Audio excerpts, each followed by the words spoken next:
Okay, everybody, if I can just have your attention. Okay, before we start, I would just like to make a quick announcement. We're starting this discussion called Let's Talk International, which is like a career support discussion, or even just a support group kind of for international scientists and researchers starting August 11. So please be on the lookout for that on our lead calendar. All right, with that being said, I would like to introduce to you Brendan Delaney. He is a native from Northern Ireland. He completed his JD from the Catholic University of American School of Law in Washington, D.C. He's currently a partner at the law firm Hill, Frank & Delaney, LLC. So he practices immigration law, specializing in self-sponsored immigration petition, business immigrants, and non-immigrant visas. He currently serves as an advisor for the National Postdoctoral Association. He has co-authored in numerous articles, has been quoted in a number of news and articles regarding immigration issues for researchers. So today he'll be talking to us about the challenges faced by foreign researchers, such as visa issues and so forth. If you guys have any questions, please raise your hands and I'll hand you the microphone. And if you guys also have any other questions you want to personally ask Mr. Delaney, he's here to talk to you about it, whatever. So without further ado, I'll give you the floor. All right, thank you. So first of all, thanks for the invitation to come and talk, to be here and talk to you guys about some of the sort of issues that you're facing.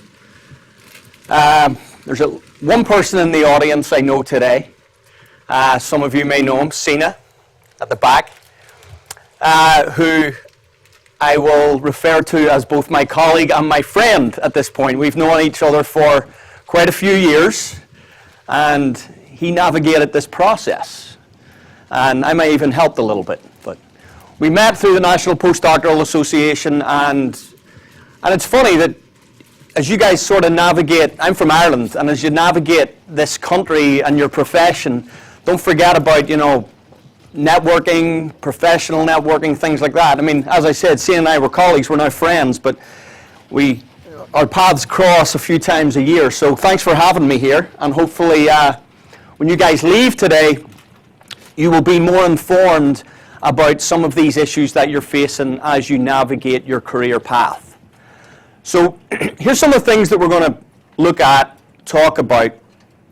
And after I sort of go over this, I'm happy to take questions during it. I'm happy to take some questions at the end of it.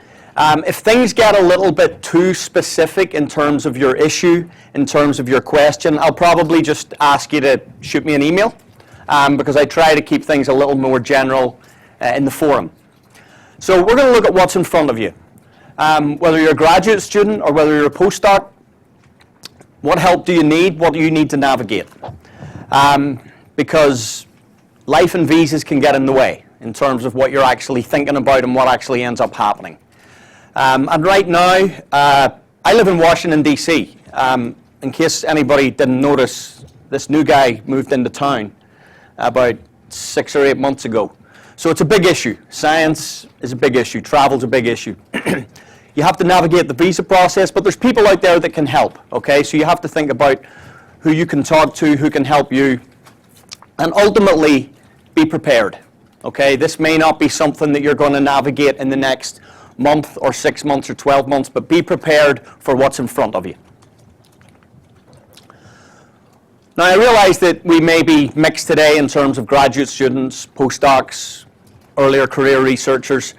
So forgive me if any of these are not exactly on point for you personally. But basically, when we look at the population in the United States of, say, international postdocs, more than 50% are foreign nationals, spread across the country. And some of you, many of you, may have come here for your undergraduate, may have come here for your graduate degree, may just have come here for your PhD or your postdoc. But the further down the career path you are, the different sort of types of issues that you're going to have to face in the United States, okay? Your undergrad, you sort of you go to college, you go to class, or you don't go to class, I don't know. But the further along you are, you have different issues to face. And that's something to think about when you're a little older and when you're a little further down that career path. So where do you start? And I think it's a couple of things to sort of think about. And again, wherever you are in your research career, in your academic career, you're still under the umbrella of the international office. Okay, so there is a resource at your institute, at your university, that you can utilize. And don't forget about that, because I think especially when you're, again, a little further down that path, sometimes you never forget about your visa issues, but you're dealing with so many other things that you sometimes forget that, okay, I actually have a resource here at my university, I actually have a resource here at my institution that I can use. And they're very good. The folks that sort of, the personnel in these offices are great. So I always urge you to go and talk to them. Because titles and positions matter. And I'll get to this in a moment, but everybody's got friends and colleagues, some of whom may not actually be real friends or colleagues, but they're on an internet forum somewhere. So they're sort of friends and colleagues. And they will say, well, I was able to do this, or my friend was able to do that. Just remember, know what the policy is at your institution. And I'll say that again in a moment. So are you aware of your international office? Second of all, what about your career office? Okay? Think about things 1, 2, 3 steps ahead. Okay, your career office can help. Your postdoc office or your graduate office should be proactive. Go to these meetings, go to these programs, go to these initiatives that they are undertaking, just like the one that's being set up right now for international careers. And how does that happen? Right now, I think that's an excellent example. There's a new program being set up for your internationals. Organize seminars, organize programs, but go to them, okay? Don't just sign up and say, well, I got the email. Go, be proactive, go to these seminars, go to these programs. Some of them you'll take a lot out of, some of them you'll take a little bit out of, but ultimately it all builds together. And again, as I said, reach out to interact with your international office, because there will be questions that they will be able to help you with. What sort of questions are going to be there for you guys? Well, some, a few, many, I'm not exactly sure, are going to work under the assumption that you have a J1. Okay, what about waivers? Okay, do you need to take care of that? What about the H-1B visa? Questions versus staying in academia versus going to industry. And a lot of the times, again, as you move down your career path, a green card can become more of an immediate priority for you than it was in your graduate education or certainly in your undergrad. So these are the different things that you need to contemplate. Why is that? Again, I was just talking, I've been here 18 years. I didn't think that I was going to be still in the US 18 years ago when I first came from Ireland.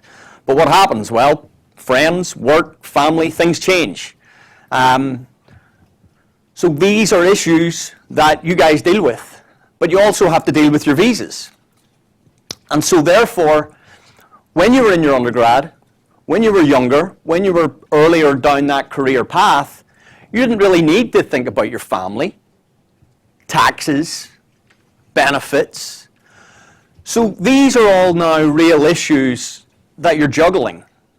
And so therefore, it's not easy, becoming an adult.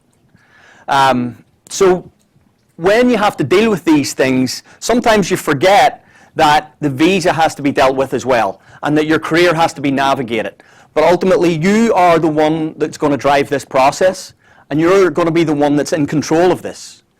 Now, whichever avenue you end up taking, whether that's an employer that's going to sponsor you, whether you decide to go home because that was the position that you got and that's what you wanted to do, you're going to be the one making these choices. So as I said, be prepared for what's in front of you. Now, you have to marry all this, because the longer you're in the United States, now, socially and culturally, the transition for me wasn't that difficult. Language-wise, culturally, the United Kingdom and Ireland is fairly closely aligned with this country, but that's not the same for everybody. There are social and cultural differences that you may need to navigate. And the better you can do that, the more you can do that, the more prepared you are, for example, for your career path. Okay? Are you as assimilated in the labs, educationally, academically, as your US counterparts? So it's things like that. And this doesn't even, I've barely even talked about a visa. These are all things to contemplate as you also have to deal with this other stuff. Okay? But you do, or you may, have the added pressure or the responsibility of the visa issue. So being born in Belfast, well, I did it the easy way. My wife's American. So, but are you feeling constrained with regards to your visa situation? Because it's not easy out there in terms of grants, in terms of positions, in terms of interviews. And if you're born in Belfast, you have an added issue to deal with than if you were born in Boston. Okay? So I understand that there are added pressures and responsibilities with regards to the visa issues. But let's look at these and think about how to navigate them and how to better understand them and what you can do about it. Here's some of the main sort of questions or issues that you'll probably contemplate or have to deal with. The idea of a J1 or H1B, or the F1. The F1 and the OPT gives you an excellent amount of time to be able to continue your work. Okay? So don't overlook that. Don't try to run before you can walk. There's a lot of temporary visa out there that you can utilize. What about the idea of transferring a J1? Some people like the J1s, some people don't. There's the questions of academia or industry. Balancing, right? And then temporary or permanent. Many people come to the United States with the genuine sense of, I'm going to be here temporarily, I'm going to build my resume, I'm going to build my career, and then I'm going to go home. Do things change? Do you move temporary? Do you move permanent? These are all questions you have to think about. And I think it's important, as you go through all this, as you navigate this process, not to be sort of stuck on one track. Be flexible. Things do change. So here's a couple of things to think about also. As I said, don't be afraid to look at your alternatives. A lot of the times when I have an initial conversation with someone, it may be that I want to do A, B, and C. Well, I say let's take a step back and let's look at our short, medium, and long-term goals. Because you should hopefully be able to get there, but you may have to be flexible in terms of how you navigate it. Now, let's start at the top. Do you know your institutional policies? A lot of different institutions, universities, will have different policies and procedures. Just because your friend or your colleague down the street says that they can be sponsored for X doesn't mean that you can at your institution. Know the policies, know the procedures, educate yourself internally. Talk to the people who matter. Because the possibility is that you may be able to get sponsored within the institution. But again, these are questions I can't answer. I wouldn't even try to sort of talk about institutional policies because, as I said before, you have an international office that will guide you and assist you in that. Sometimes they may say you need to talk to another department, but they will be or should be your first port of call. Now, another thing to remember, you guys are highly qualified. And therefore, ultimately, when we look at the overall population of foreign nationals in the United States, you, in all likelihood, will have many more options than other individuals, okay? Because if you're not already aware of self-petitioning, the likelihood is that if you are well-regarded, have solid professional credentials and attributes, you may be able to self-petition for a green card, which is actually out of reach for most of the population of internationals in the United States. And additionally, and I'll get to this in a moment, there are now possibly other options with regards to these visas outside of the more traditional academic track. Because a lot of people want to go to industry. So, what about J1s? I'm going to move through some of these somewhat quickly. You don't have to deal with USCIS. And anytime you don't have to deal with USCIS, that's probably a good thing. So the universities sort of kind of do all the paperwork. They process the forms, you turn up at the embassy to get your stamp, etc. And they're fairly easy to administer internally within the university. They're transferable. Okay, so you want to move from University A to University B, fairly easy to do. If you're married, your spouse can have J2 employment. Okay, these are all benefits. There's certain tax treaties, and I'm not going to take any questions on tax because I don't know anything about tax, but there are certain tax treaties. These are all benefits of the J1 program, but we also have 212E. We have the 2-year home residence requirement because the J1 is in effect an exchange visa program. So what is it? I'm just going to touch on this quickly because it's important to know. Section 212E is a 2-year home residence requirement. So if you got government money, whether that's from a US government entity or your home government, you will be subject for a 2-year home residence. Similarly, certain countries have what's called a skills list. Okay? If you're on that skills list, you'll be subject to have to go home for 2 years. But what can you do about it? Okay? You can get a waiver. Keep in mind, it doesn't go away. Okay? The 2-year home residence requirement stays with you until you either fulfill that requirement or get a waiver. And one thing to note about that, or actually maybe two things to note. First of all, home means home. Okay? I think this is probably more prevalent for perhaps folks from Europe. There's a lot of freedom of movement. So let's say, for example, you're from France and you go home for 2 years and you're over the border in Germany working. You're actually not fulfilling your home residence requirement because you are required to go back to your home country. Similarly, if you do in fact go back to your home country, the burden is on you to ultimately document and prove that you were there for 2 years, residing for 2 years. Okay? So those are just a couple of things to keep in mind. You've also got H-1Bs, very popular next step. We have cap exempt versus cap subject. Everybody's heard about the magic of April 1st.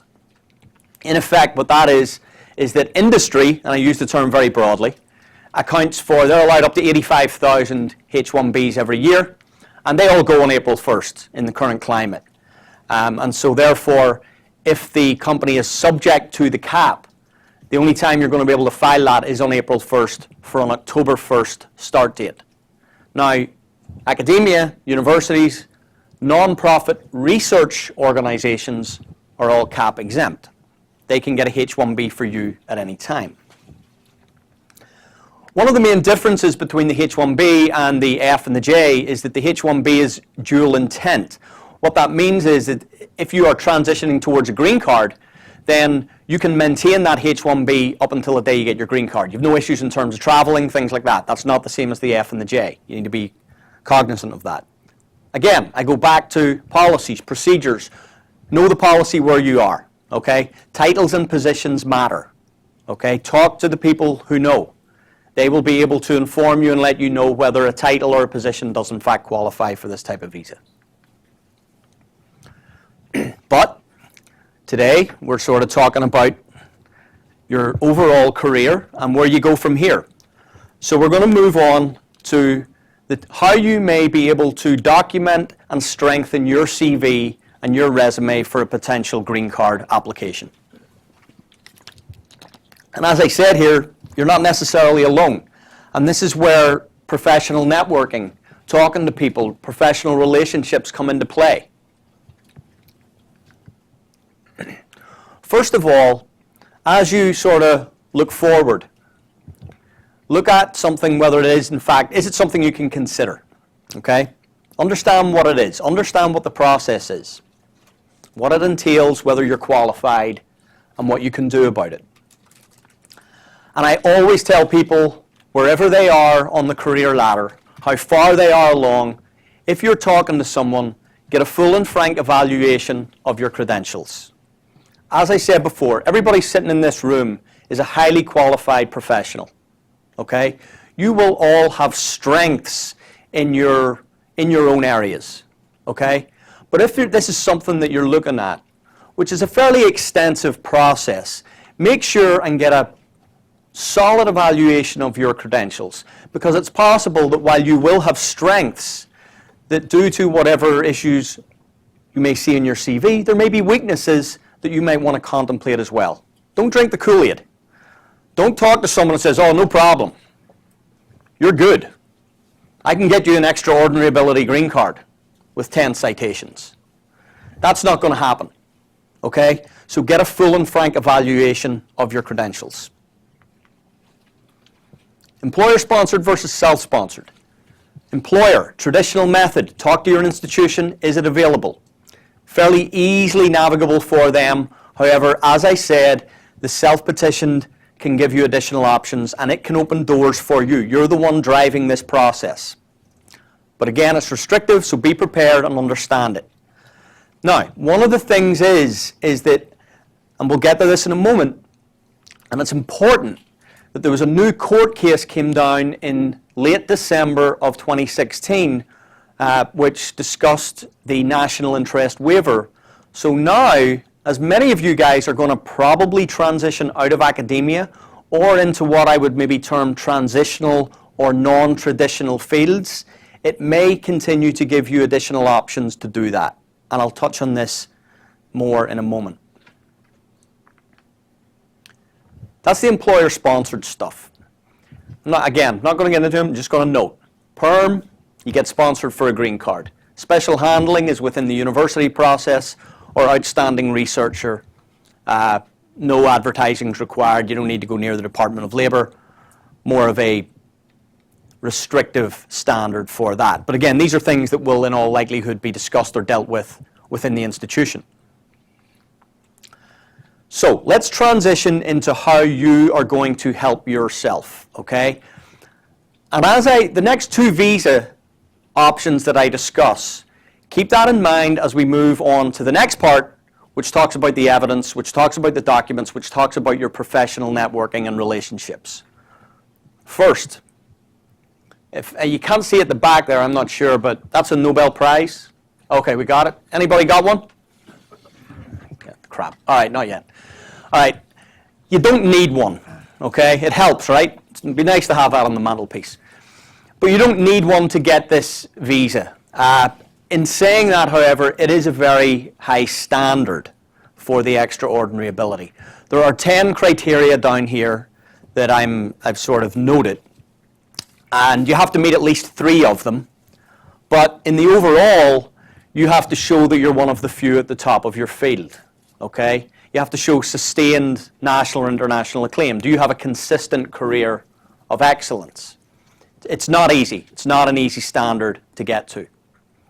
And I think this especially goes back to what I said a moment ago when I said to go and get that full and frank evaluation. If you're born in India or born in China, you know what I'm talking about, okay? Because there's a significant difference between extraordinary ability and national interest. But remember, this is a high standard. We also have the national interest waiver. It's not an easy standard, but for most people, it's a more doable standard, okay? We look more towards a sort of what I would term a cumulative and perhaps broad analysis of your overall body of work. Now keep in mind what you guys as researchers, as you transition through your career from graduate to postdoc to early to mid-career, what you're supposed to do is publish, present, and disseminate. It's inherent in your profession. So the mere act of that in and of itself is not necessarily enough. And we're going to look at this a little more in a moment. But before we get to that, I do want to talk about this new standard. So the court in December of 2016 essentially overruled a standard of the national interest waiver that had been around since, I'm going to say, 1998. So nearly 20 years. And over that period of time, it was very much more, it looked towards the geographic issues of your work. So researchers were fine because there's really no geographic limitation on your work. But this is our new test. And what it is we now look towards substantial merit and national importance as opposed to the work being national in scope. And are you well positioned to advance the proposed endeavour? Ultimately, is it beneficial to the United States to waive the requirements of a job offer and labour certification? Is it of benefit to the United States to have you here? Do we care that there may be a qualified, a minimally qualified US worker out there? Or do we want you here because of your professional credentials, your attributes, your accomplishments and contributions? Okay, these are the things to look at. Now, we used to look at this. We used to look, okay, impact and influence. That was the sort of subjective standard that they looked at. And pretty much they looked for citations, and then they looked for citations a little bit more. And if you had citations, then that was good. But over the years, I mean, I've certainly understood, working with people in different disciplines, that citations doesn't necessarily lend itself to people in different scientific or research areas. And finally, I think, the courts and Immigration Service have sort of realized that. So now we can bring in different things. And when we're thinking about this, and when we're talking about this, I want you to think about this in the context of what you're actually doing sort of career development-wise. How you're going about your business, how you're going about your work, how you're going about what you are doing. Because it's nice that you have cover articles, editorial highlights, and publishing in high-level journals.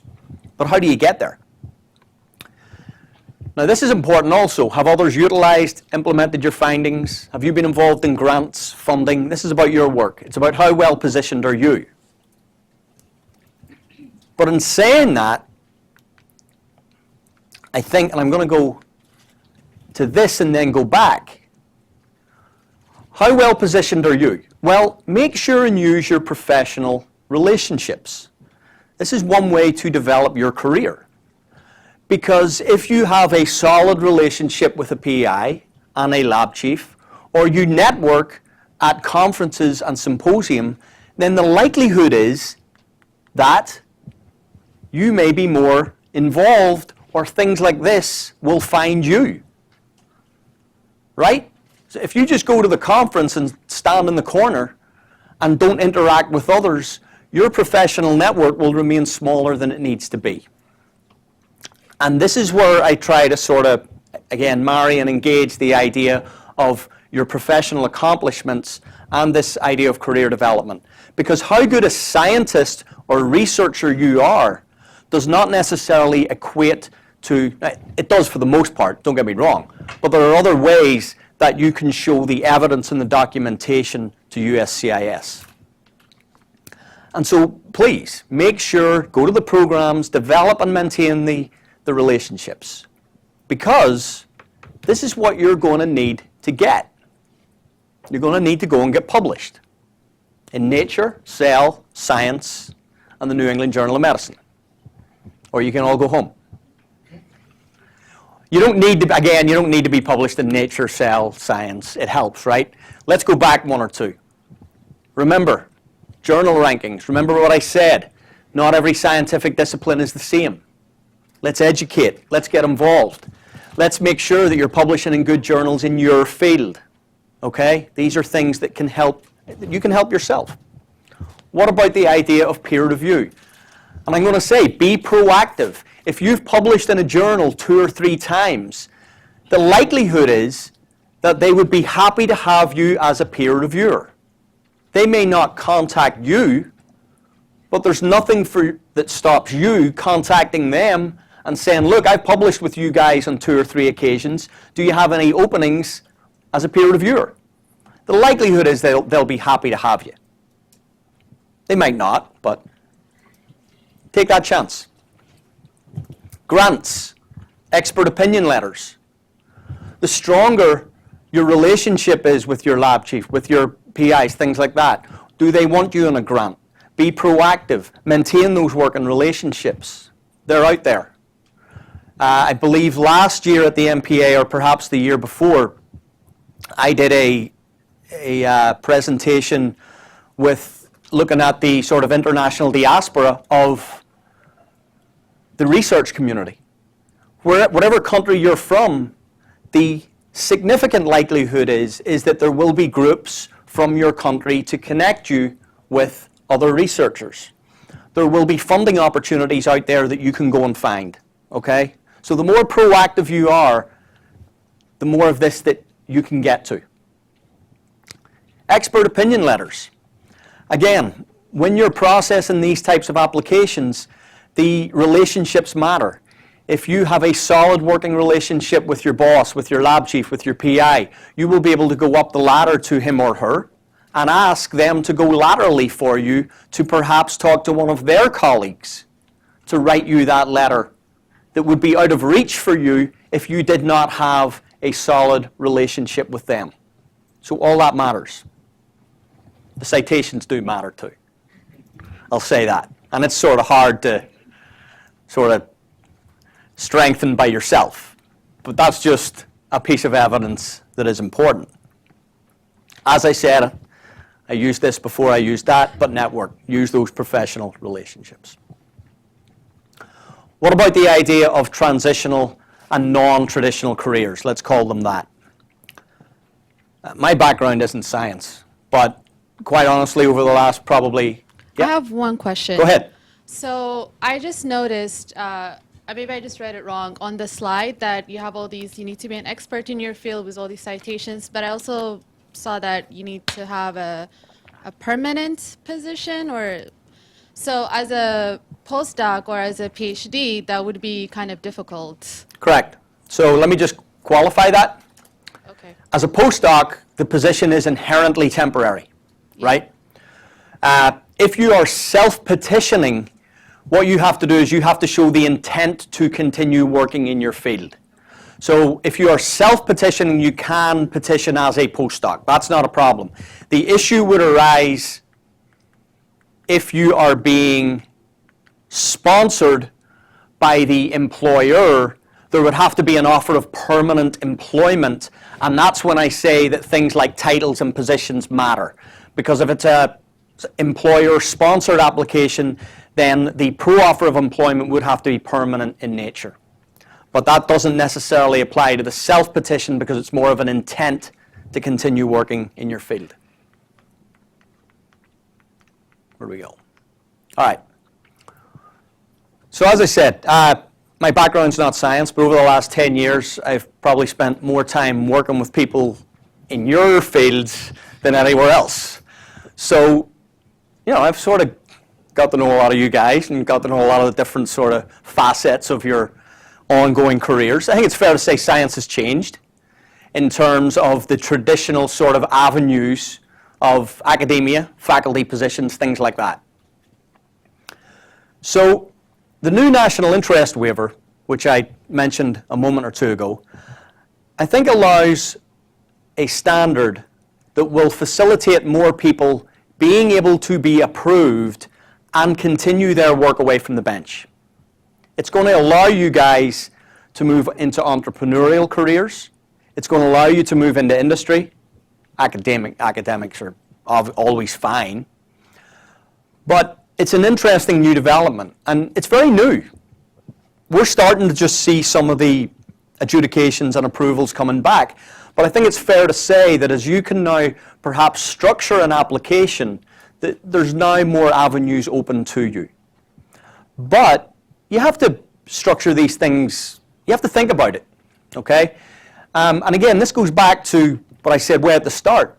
Talk to your postdoc offices, talk to people like Sina, talk to your career offices. You know, don't be afraid to sort of lean on people for their own life experiences to see how they sort of navigate this process. Because that light bulb might go off for you and say, you know what, here's something that I'm going to do. Here's something that I haven't thought about. You know, do I want to go into an entrepreneurial career? Is industry right for me? Can I navigate it because of the visas? Or am I going to look at the academic track? So the more you sort of talk to other people, the more you interact, the more you sort of think about all this, it can sort of broaden your horizons. Sometimes it's like one of those little Venn diagrams that you used to do at age 6 or something. You know, how much overlap is there between what you're doing right now and where you see yourself going in the future? In saying all that, as I'm starting to get towards the end of the sort of 45 minutes, I'll finish up with sort of some of the more nuts and bolts. The United States has a finite number of green cards that they give out every year, 140,000 employment. And they break it down into EB 1, 2, 3, 4, and 5. If anybody's sitting here today with $500,000 that they're just sort of want to play with, you could probably go and do an EB 5. I'm taking that as a no. No, all right. So you're probably looking at other options, okay? What does retrogression mean? Retrogression means that you may qualify for a green card, you may file for your green card, but there may not be one available for you because of the numbers that are out there. In effect, getting a green card is a two-step process. You first have to qualify, whether that's employer sponsorship, extraordinary ability, national interest waiver. All of that is just a fancy way of asking a very simple question. Do I qualify for a green card? And the approval of that does not confer an immediate immigration benefit to you. You still have to go and get it. For most people, that's not a problem. However, if you're from India or China, you cannot get your green card based upon your I-140 immigrant petition right now. Okay, both EB1 and EB2 are backlogged. The EB1's not going to be backlogged in October. Gets a little complicated. I'll try and explain in a minute. A lot of the times for people from India and China, they say, well, what's the point of doing an EB2? What's the point of doing a national interest waiver? Two main things. First of all, the H-1B visa is good for 6 years. An approved national interest waiver, even if it doesn't get you to a green card, can allow you to extend your H-1B beyond the 6-year time limit. Second of all, if your spouse is here on a H-4, right now, an approved national interest waiver can allow them to go work. So those are two benefits. This generally, and the caveat is that next month it will apply to everybody else, but generally doesn't apply to individuals from other countries. For most of the year, if you're from anywhere else other than India and China, an EB2 national interest waiver allows you to go and get your green card immediately. And by immediately, I mean how quickly immigration actually processes the paperwork, which isn't immediate. So, what are the dates? These are the current numbers. Now, at the top, it's EB1. Let me see if I've got this right, because they just changed this like yesterday, okay? So, EB1, China and India are currently backlogged.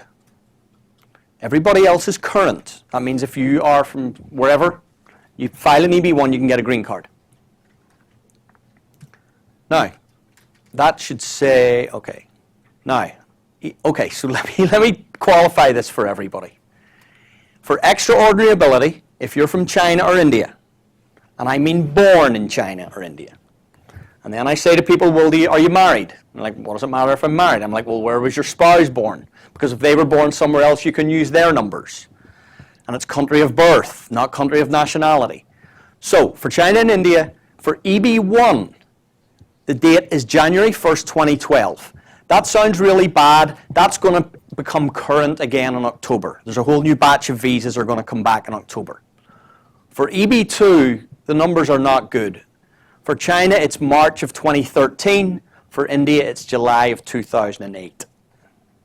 Which basically means as we stand here today, if you were from India, you would have had to have filed your EB2 9 years ago. What were you doing 9 years ago? Not filing an EB2. I can pretty much guarantee that.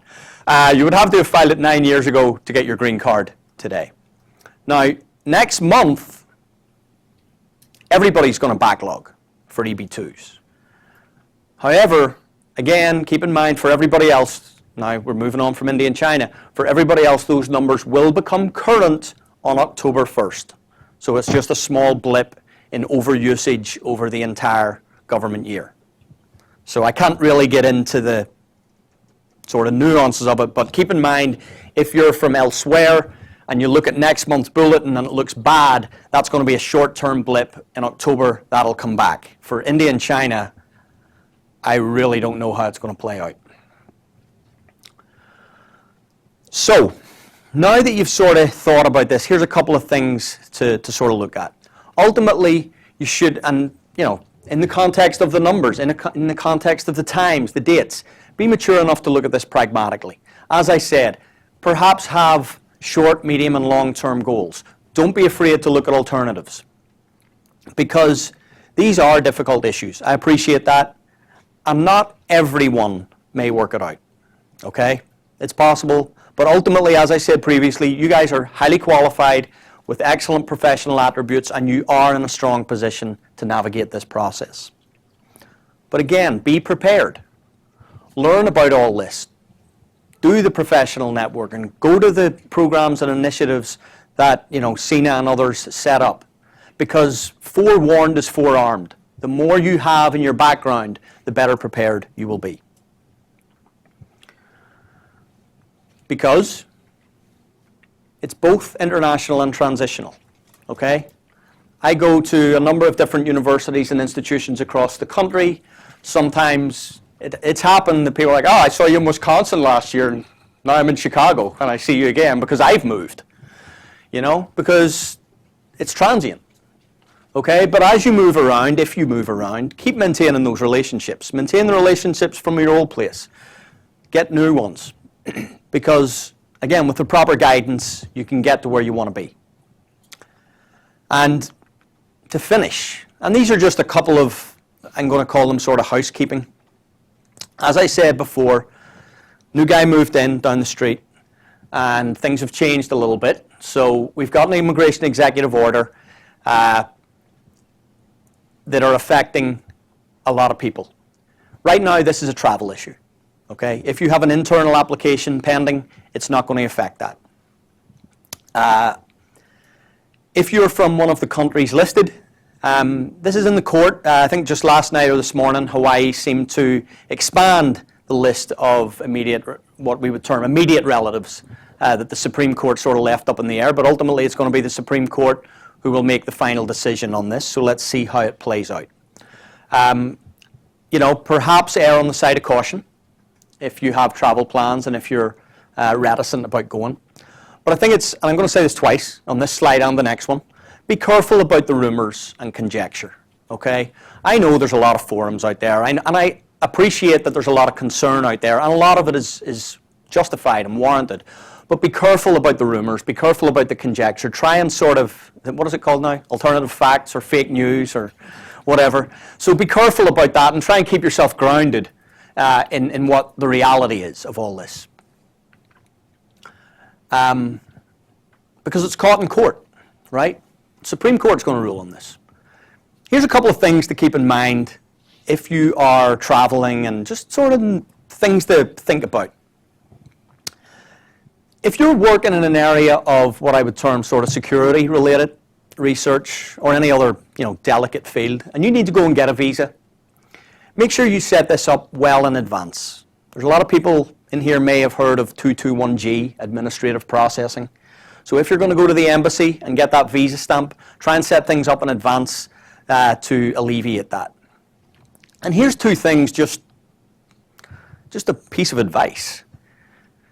DUIs and DWIs, they are coming down hard. If you get arrested for one of these things, the possibility is your visa could be revoked even without a conviction. Okay? I don't have any numbers to quantify this, but I can tell you that the possibility is there. So be careful about this.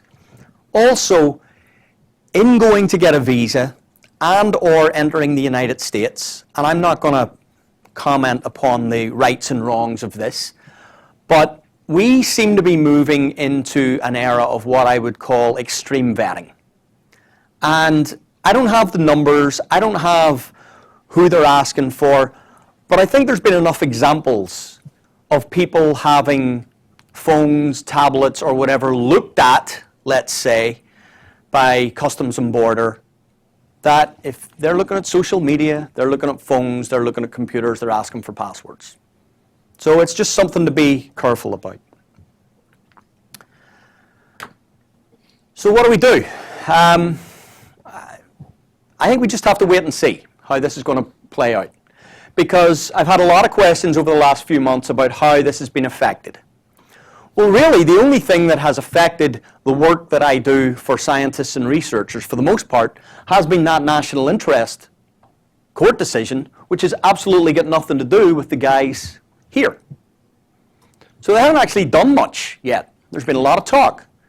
You guys have probably heard stuff about H-1B bills, about wages, about salaries being introduced. And I'm going to caution you, none of that's happened. There's a lot of bills that get introduced. So again, just wait to see what actually happens. What did happen is, executive orders are under threat. What Obama mentioned, the entrepreneurial scheme that was due to go into effect, pretty much about now, that's on hold. So you keep in mind things like that.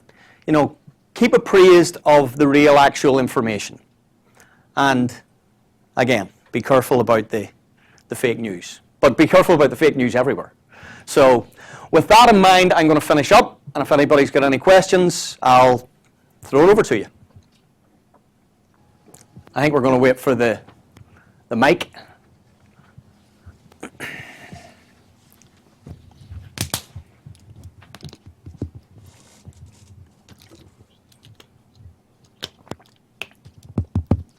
So if you're from India or China, Yep.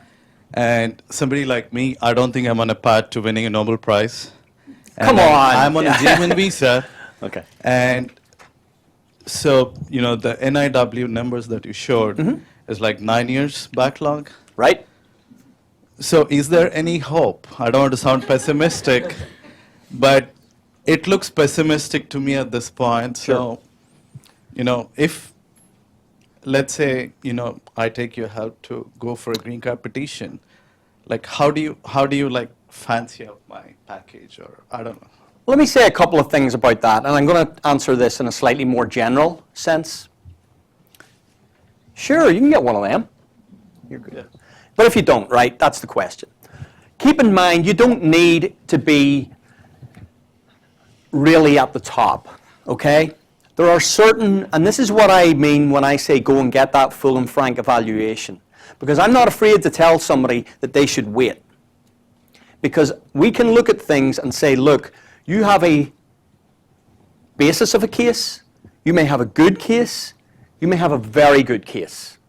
And I don't just leave it there, I will tell you why. I will look at the citation numbers with you. We'll look at the rankings of the journals. We'll look at the extent to which your work has been utilized, implemented by others, and we give that well-rounded response to you. Now, whether you then ultimately decide to do that, or you look at how things are going professionally, because let's say, for example, and you know, under the EB1A, I think this is probably a good example, is that if you've been involved in projects and initiatives that are still clearly on the up and up, then why file now? Wait for 6 or 9 or 12 months for those citations to increase. If, for example, you're further down the career research path and things have flatlined, then maybe you do go and see if you qualify. But that's why it's important to get that evaluation. Some people say, well, I want to go to industry and I want to do this myself. What about the possibility of remaining in academia? This is also an EB1. So if you remain in academia and you get a permanent position within a university or institution, or potentially within a research organization, then they could sponsor you for an EB1.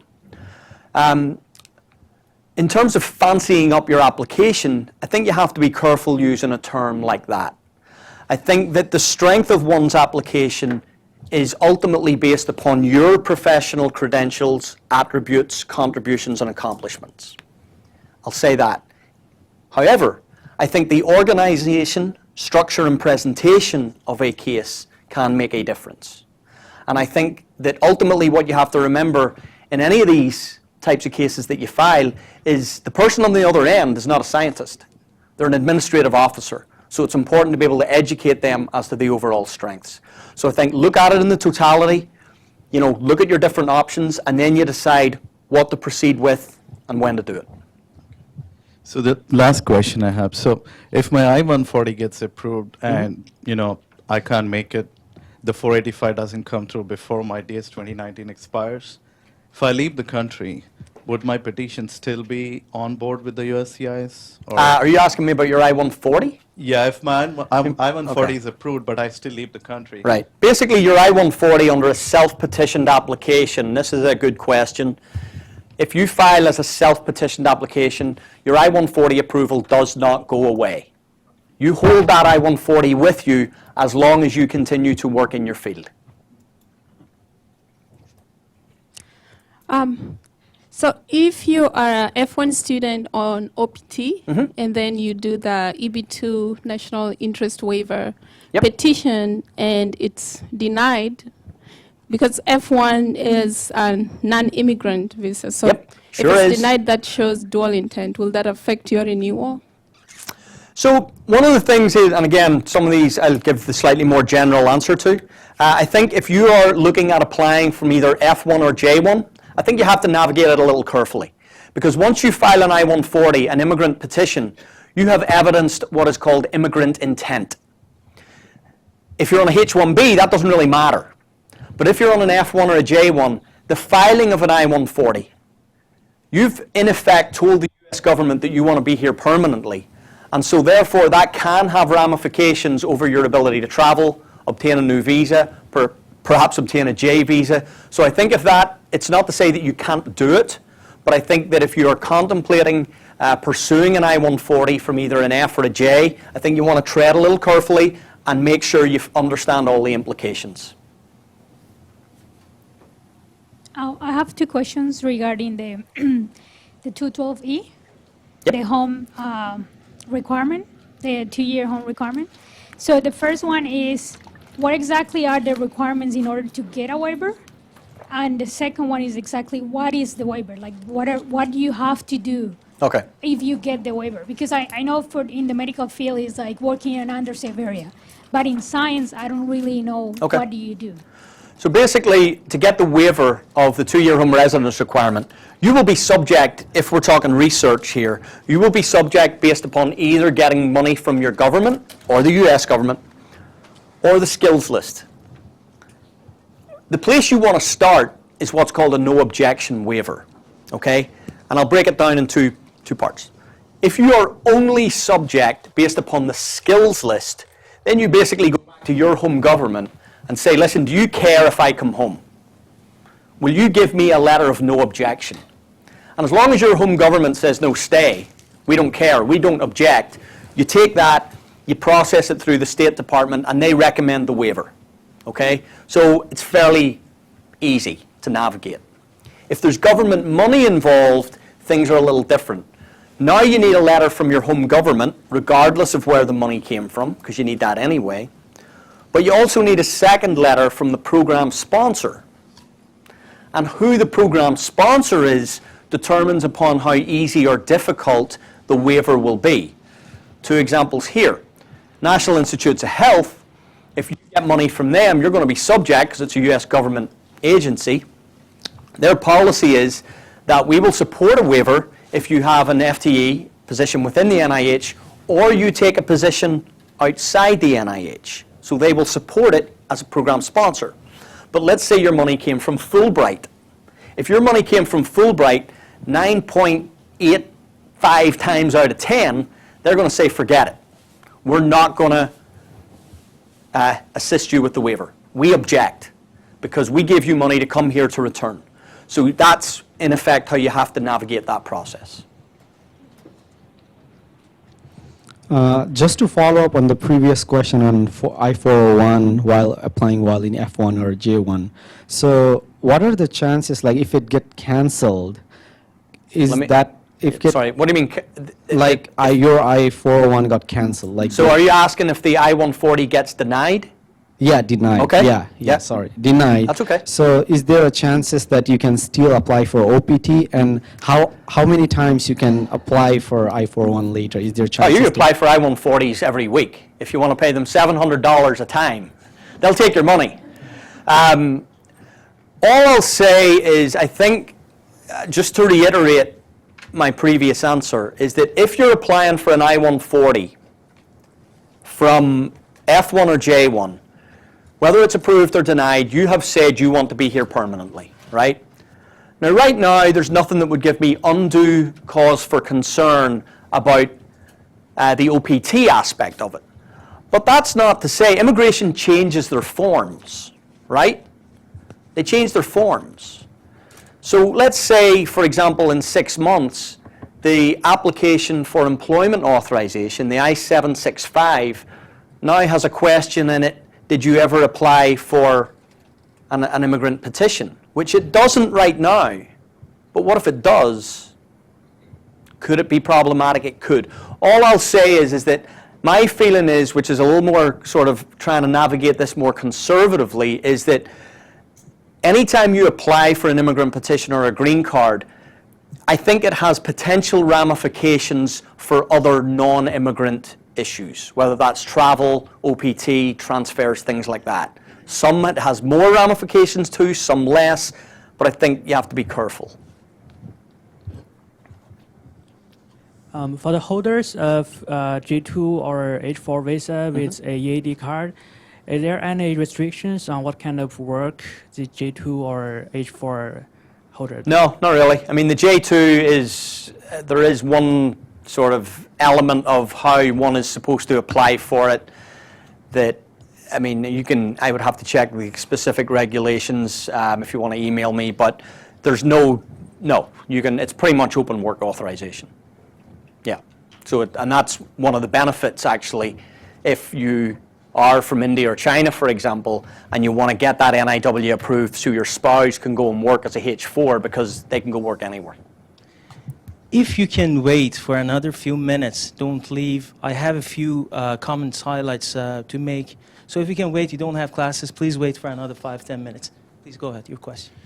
Back to the waiver in the 2 years rule for J1. Yep. At the moment of application, you need to have a justification of, like, for instance, a position that goes beyond the period of the J1, or just your intent of staying? It depends. I think you do have to give a reason why. I think it depends upon what your reasoning is, what your justification is. They do want to see. So that's usually something we try to navigate with people when we're working through it. I mean, yeah, because you need to have some reason why you want this waiver, right? So depending upon what that is, it can be different for different people. I don't think you can leave that box blank, I'll say that, because you need some basis behind it. But individual and circumstances can be different from case to case. I have a question related with how much time in advance we need to apply for the green card. I'm in an H1 at this moment. I know that I can renew it, but how long I need to wait to start the paperwork? So how long do you need to wait to start the paperwork for a green card? I think that depends upon, a couple of different things. I think the strength of your case. I think your personal circumstances with regards to your visa. Because if you're involved in projects, programs, and initiatives that you will see your case continuing to strengthen, the funding is all in place, then perhaps you may wait for a little bit to allow that case to become stronger because everything's fine. Or do you see things a little more uncertain in terms of the sort of short and medium term position, then maybe you want to get things, your ducks in a row sort of kind of earlier so that you can make that step. So I think that's the type of question that I think you want to look at your individual circumstances and ultimately make the decision at what's best for you. But there's no right or wrong answer. If I can, since people are leaving, if I can make some of notes I've written here. So thank you so much, Brandon. He has been my mentor for the last few years. And briefly about my background, I have been on multiple J1 visas. I had to deal, as an Iranian, I had to deal with a waiver while my the government of my home country denied to give me a release for my 2-year exemption. I have been on multiple H1 visas in United States, and having him as my advisor, mentor, I got a green card, a national interest waiver. And back to your question, one of the questions is I left United States. So I had a pending application. I left, worked in Japan. So I have been dealing with these sorts of stuff, particularly GSPS students. If you have questions about how to make plans for your career and also considering your visa issues, I'll be more than happy to meet with you. So Americans and permanent residents have to have, either as a grad students or postdoc, have to have IDPs, individual development plan for their career progress, to secure their next career chapter. If you're an international, you're on visa, you have to have IDP plus. What's that plus? That plus is this obstacle.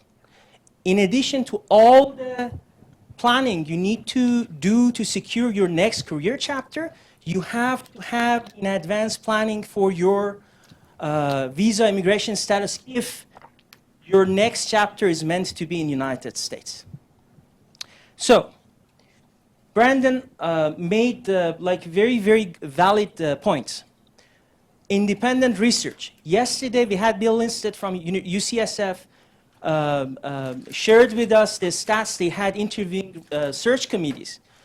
Having you as independent researcher, having evidence on your CV to show that you're independent is one of the most criteria for your career. So it is for your applications when it comes to the immigration issues. How do you show you're an independent researcher? You're here either getting a PhD or have already a PhD. As a scientist, as a PhD holder, you're meant to be original. What does that mean? It doesn't mean as a PhD or postdoc joining a lab and just do whatever your PI says you to do. It means you have to have plans to get your own funds. It means that if you join a project, you need to take that project to a new direction. You need to add new angles to that project. You need to have first author papers, and you need to have citations. And again, back to Brandon's points, don't listen to rumors. I had friends, I got my green card in 2 weeks. And mine was pending for 1 year. I left the United States at the time. I'm like, I have a better job to do elsewhere, right? So don't look at others and don't listen to others. I had 200 citations. You have only 50, you won't get, so different, as you said, different fields are different. The highest impact factor in my field was 2.5. Nature is 15, 16, whatever it is. So I had publications at a 2.5 impact factor journal, which was Journal of Dairy Science, the highest impact factor in my field. And it worked out. So don't listen to rumors. Also, either you're a grad student, you want to do a postdoc doing another postdoc. Grad students, postdoc would like to join industry, academia.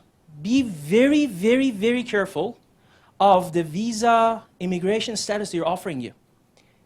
Usually they don't care about you, they care about their pockets. Also consider, if you have spouse, also consider the working opportunities for your spouse as well. So many people go with J1 because J2 they can work, H2 they can't, and etc. So I have seen it in multiple institutes in the United States. Even if you go for a postdoc, consider H1 versus J1 if you want to have a solid plan for the chapter after that postdoc. Industry, the same thing. Be very careful what you accept. And If you already have a first author paper, that's awesome. If you're grad students to be publishing a first author paper, as soon as you publish, your paper gets accepted in a journal, you are considered as a scientist. Contact the editors of that journal, or contact them and ask them to be ad hoc reviewer for that journal. That helps you to become more known, to enlarge your scope in your field when it comes to recognition. If your PIs get papers to review, ask them to forward them to you. Or if they don't have time, ask them to introduce you to the editors to do the review instead of them. Because journals usually give the option. If I don't have time to review a paper, I just give the names of two other reviewers, for example, for the journal to forward to them. And yeah, that's it. Also project to project. So number of papers doesn't matter. If you have an animal project, like what I did, it took me like 2 years and then like another year, unexpected happens. So doing an animal project is very different, and the number of publications you can produce out of an animal project is very different than like chemistry or computer, when you work, like when your projects go on faster with less unexpected happenings. So yeah, these were my highlights I wanted to mention. And you know, Brandon sits on the advisory board of National Postdoctoral Association. So he has dealt with so many postdocs, grad students, and as he mentioned, like 10 years of experience, and is one of the best resources. You can reach out and get advice on how to proceed with your next immigration status chapter. I hope Thank you. correct me if I was wrong. Yeah, no, that's pretty much on the level.